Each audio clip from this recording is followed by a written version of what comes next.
Haruko Amakawa is a 20-year-old university student who is reminiscing about his time spent with Mii-chan back in the day on a bus. The story takes a turn after Haruko wakes up at a different place in a young body after his bus ends up crashing. While he is still trying to figure things out, the locals around that area tend to call him by the name Ryo. The whole personality clash causes him to remember his purpose being revenge on the murderers of his mother.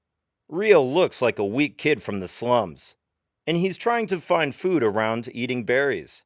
He gets approached by the royals from the Bertram Kingdom, who are looking for Princess Flora. Ryo tends to hesitate at first, but later calmly declines knowing anything about Flora after Celia asks him politely. The guards go away, but Ryo enters a shelter by mistake where he gets attacked by a masked man.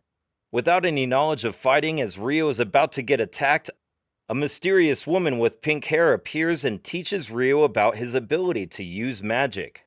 Ryo ends up defending the masked guy easily by breaking his arm using magic. Ryo finds out the kidnapped Princess Flora, and as he is trying to take her to safety, he gets caught by the royals from a while back, and gets captured when they suspect him for kidnapping the princess. At the castle, Ryo gets tortured by the royal knight Charles, but continues to stick to his word. He gets badly beaten up before Princess Flora explains the situation herself. He wakes up to Celia and gets offered by the king to study at the prestigious academy. Things don't seem to get any easier for Ryo, as his reputation as a slum dweller causes different issues for him among the children of nobles. Ryo puts on the act of not knowing about reading and writing and gets personal tutoring lectures from Celia. It turns out that Celia is only 12 years old herself and has already graduated by skipping grades. Ryo impresses Celia with his correct answers that were really nothing much for him since he was a university student until recently.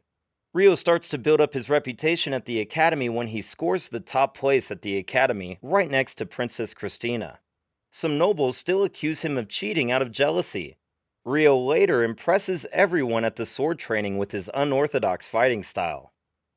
Time passes and Ryo's reputation grows. He grows taller than Celia, who is still the same size, and regularly mocks her for her height.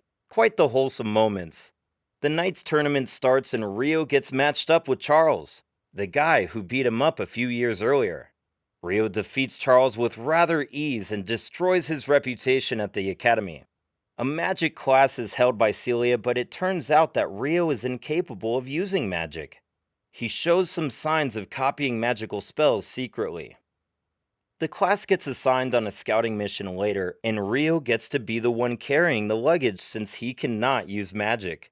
The group gets attacked by some regular orcs, and one of the nobles ends up pushing Princess Flora off the cliff. Ryo saves Princess Flora, and while the students fight off the orcs, the nobles keep blaming Ryo for pushing Flora off. Flora tries to look for Ryo on her own, but the group gets attacked by a giant orc who is unaffected by their magic. The students try to fall back, and Flora ends up getting captured before Ryo uses his spirit arts to save her again. A mysterious man is spotted, watching the whole scene. Ryo returns to the academy later and reveals his journey to the Yagumo region after Celia gives him a hug. Ryo decides to keep Celia updated by writing letters with the name Haruko on them. Ryo's journey starts and he stops by a town to gather stuff to eat. He finds a dish similar to Japanese ramen and decides to store some for his journey. He meets a girl named Lotte who helps him throughout as he arranges food and sends a letter updating Celia. The journey continues and Ryo gets jumped by a demi-human girl with a slave collar. Ryo knocks the girl out and removes her collar, assuming that it must be the reason behind her behavior. The girl's name is Latifa, and she reveals the person wanting Ryo dead to be Stuart from the academy. Latifa requests Ryo to take her with him as she is scared to be alone. The duo continue their journey, and while they are camping, Latifa goes throughout a nightmare that convinces Ryo that she must be a reincarnated person from Japan. They get attacked by a group of demi-humans who end up putting Ryo to sleep, considering him a threat, but later apologizing when Latifa explains the situation. Ryo finds himself at a demi-human village and meets the elders of the village who introduce him to the world tree and the spirit residing within, named Dyrus. Dyrus reveals Rio has a spirit locked within him during their meetup. Rio starts living an easy life with Latifah at the village, and helps the villagers out with different things. Things seem to be going well when the same mysterious guy from before named Reyes ends up stealing an egg from the dragons. Rio tells Latifah about his journey alone from here on, and upsets her. The dragon attacks the village, but Rio defeats it barehanded, surprising everyone. Rio finally leaves the village after a while as he says his goodbyes to Latifah and the others. The guy finally arrives at Yugamo region and comes across an old lady who is the head of the village after a long search. He tells her about his parents and finds out about the lady being his grandmother.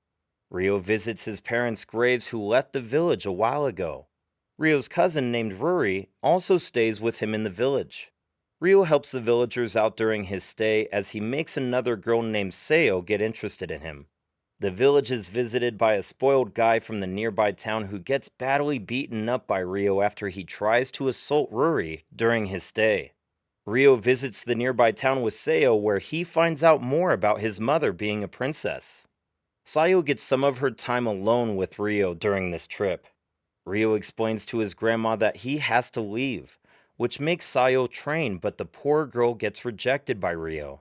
Rio says his goodbyes and leaves to continue his journey once again. He stops by to say hi to Latifah as well. The same girl from earlier on appears in Rio's sleep again, but this time right next to him when he wakes up and is named Aisha by him after Dyrus reveals her being a high-class spirit. Aisha spars a little with Rio in the village as well. Back at Bertram, things progress rather quickly, as Celia is supposed to be marrying Charles due to some uncertain circumstances. Rio pays Celia a visit after he sneaks in with Aisha's help. Celia gets emotional and asks Rio to stay away since she is getting married, ending up not being able to convince Rio at all. Rio digs into the whole situation further and finds out about Charles pressuring Celia's father, since the defeat of the Bertram Kingdom in a recent war affected the hierarchy in the kingdom. The wedding day arrives and we are introduced to the wives of Charles who tend to bully Celia into knowing her place, before Princess Christina interferes to save Celia.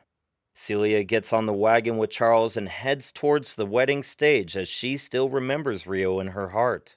Rio pulls up from the crowd and stops the marriage. He defeats all of the guards with his spirit arts and knocks Charles out, punching him in the stomach. He takes Celia as his hostage and explains the whole situation to her through his telepathic abilities. Rio hands over Celia to Aisha and asks her to take Celia away as he intends to buy time for their escape, while acting as a decoy. A fierce fight plays out between Rio and a knight of the kingdom before Rio flees back since he had bought enough time for Celia to get away with Aisha. The group reunited and Celia asks Rio to take care of her from now on. The wholesome reunion gets disturbed by sudden flashes of light all around the forest near them. Rio decides to check up on the situation and is shocked to find Mii-chan in this world after he defeats the bandits who trapped her. Rio's journey continues with many adventures to experience and many mysteries to reveal. Thanks for tuning in again on Any Recap. See you next time. Ja ne!